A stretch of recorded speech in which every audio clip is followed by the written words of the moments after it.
मुकाबला news 24 digital माध्यमातील एक विश्वसनीय नाव। मुकाबला न्यूज 24 च्या बातम्या आणि जाहिराती पाहण्यासाठी सबस्क्राइब, लाईक आणि बेल आयकॉनवर क्लिक करा। यवतमाळ वाशिम लोकसभा मतदारसंघात आता 17 उमेदवार रिंगणात। अखेरच्या दिवशी 3 उमेदवारांनी अर्ज घेतले मागे। यवतमाळ वाशिम लोकसभा मतदारसंघात आज नामांकन अर्ज मागे घेण्याच्या अखेरच्या दिवशी 3 अपक्ष उमेदवारांनी निवडणुकीतून माघार घेतली। त्यामुळे आता रिंगणात 17 उमेदवार कायम असून येथे शिवसेना विरुद्ध शिवसेना अशीच थेट निवडणूक होईल हे स्पष्ट झाले। निवडणुकीत महायुतीकडून रिंगणात असलेल्या शिवसेना शिंदे गटाच्या राजश्री हेमंत पाटील महल्ले या बाजी मारतात की महाविकास आघाडीकडून शिवसेना उद्धव बाळासाहेब ठाकरेचे उमेदवार असलेले संजय देशमुख हे बाजीगर ठरतात हे 4 जूनलाच स्पष्ट होणार आहे। जिल्ह्यात दुसऱ्या टप्प्यात 26 एप्रिल रोजी मतदान होणार आहे। या निवडणुकीसाठी 38 जणांनी उमेदवारी अर्ज दाखल केले होते। छाननीत 18 अर्ज बाद झाल्याने 20 उमेदवार रिंगणात होते।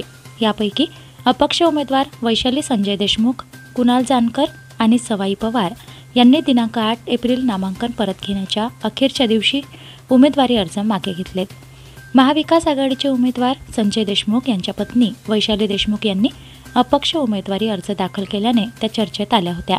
मात्र त्यांनी आज माघार घेतल्याने संजय देशमुख यांनीच खबरदारी म्हणून त्यांचा उमेदवारी अर्ज दाखल केल्याचे सांगण्यात येते। मतदारसंघात आता 17 उमेदवारांमध्ये लढत होणार आहे। वंचित बहुजन आघाडीचे उमेदवार अभिजित राठोड यांचा अर्ज तांत्रिक त्रुटीमुळे छाननीत रद्द करण्यात आला होता। या निर्णयाविरोधात वंचिताचे अभिजित राठोड यांनी मुंबई उच्च न्यायालयाच्या नागपूर खंडपीठात याचिका दाखल केली आहे। या याचिकेवर आज सोमवारी सुनावणी होणार होती। हा निकाल वृत्तलेखेपर्यंत लागायचा आहे। या निकालाकडे जिल्ह्याच्या राजकीय वर्तुळाचे लक्ष लागले आहे। न्यायालयाचा निकाल येईपर्यंत वंचित रिंगणाबाहेर आहे। निकालानंतर चित्र अधिक स्पष्ट होईल। दरम्यान यवतमाळ वाशिम लोकसभा मतदारसंघात थेट दुहेरी लढत होणार हे स्पष्ट झाले। सध्या तरी मतविभाजनाचा धोका टळला असून बसपाचे उमेदवार हरिभाऊ राठोड हे रिंगणात आहे। मात्र बसपामुळे मतविभाजन होईल असे चित्र नसल्याचे राजकीय जाणकार सांगतात। त्यामुळे खरी लढत ही महायुतीकडून रिंगणात असलेल्या शिवसेना शिंदे गटाच्या उमेदवार राजश्री हेमंत पाटील महल्ले आणि महाविकास आघाडीचे शिवसेना उद्धव बाळासाहेब ठाकरे गटाचे उमेदवार संजय देशमुख यांच्यातच होणार हे स्पष्ट झाले आहे।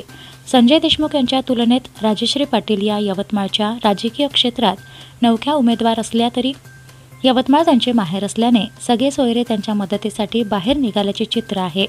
शिवाय त्यांच्याकडे निवडणुकीच्या नियोजनात आवश्यक असलेली यंत्रणा मोठ्या प्रमाणात आहे। त्या तुलनेत संजय देशमुख यांचा पारंपरिक प्रचारावर अधिक भर आहे। शिवसेना उद्धव बाळासाहेब ठाकरे गटात गेल्यापासून संजय देशमुख हे मतदारसंघात जनसंपर्क ठेवून आहेत ही त्यांची जमेची बाजू आहे। मुकाबला न्यूज 24 डिजिटल माध्यमातील एक विश्वसनीय नाव।